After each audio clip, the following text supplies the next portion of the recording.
Good morning global listeners. हमने job right और solar right की बात की थी। एशियन कंट्रीज शार्क बार बार सम्मेलन जो करने की बात करते हैं, कभी यूएनओ कभी आसियान, ढेर सारे संगठनों ने नाम निकाल रखे हैं और नेता खूब कसरत करते हैं, या तो नासमझी दिखा रहे हैं या जानबूझकर नासमझ बने हुए हैं।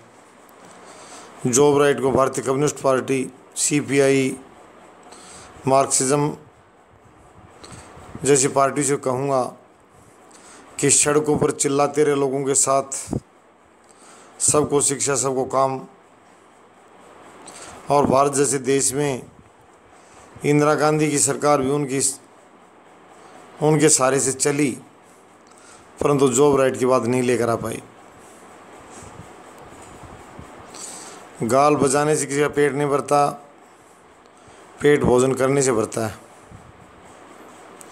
लोग देश के विकास की बात करते हैं, मानव जाति के विकास की बात करते हैं, कुपोषण को दूर करने की बात करते हैं। इन सब का एक समाधान है कि लोगों को काम के बदले दाम दिया जाए, काम के बदले उतना दाम दिया जाए जितनी उस देश की अर्थव्यवस्था वहन करने की स्थिति में हो। 9 के बदले 900 ना दिए जाएं।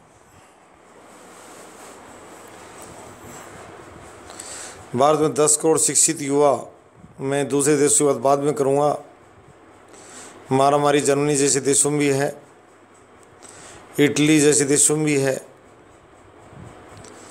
बेकारी से छूता कोई नहीं है। बेकारी शासन की गलत नीतियों चलते आती है। शासन जब कॉरपोरेट की गोदी में बैठ जाता है कि लोगों को मजबूर करूँगा, 9 में नहीं 2 में काम लूँगा, ये सारा झगड़ा 2, 9 और 900 का है। राजा चाहता है रिश्तेदारों को काम पर लगाऊं और 9 के बदले 900 दूं। इसी का नाम भ्रष्टाचार, हेराफेरी और ढेर सारे मुकदमों की कतार है। नियम उलट पुलट करना, भ्रष्ट ढंग से परीक्षाएं आयोजित करना, अपनों को अलग अलग माध्यमों से उत्तर बता देना प्रश्न का पहले ही,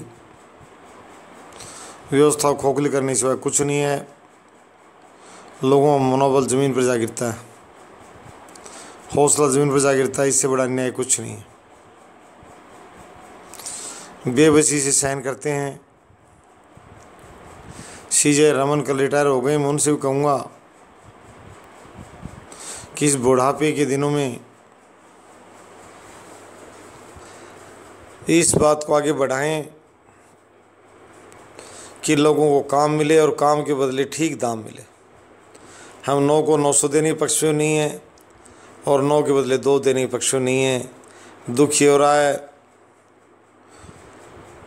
असंगठित क्षेत्र में काम करवाकर कॉरपोरेट 9 के 2 देना चाहता है और सरकार अपनों को नियोजित करके 9 के 900 देना चाहता है।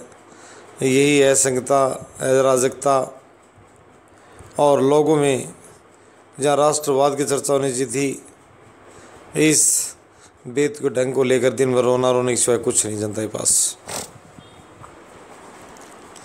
संगठित होने का नाम नहीं। उनके बीच की सिपाही लोगों को इधर उधर करते रहते हैं, दिमागी सफाई करते रहते हैं।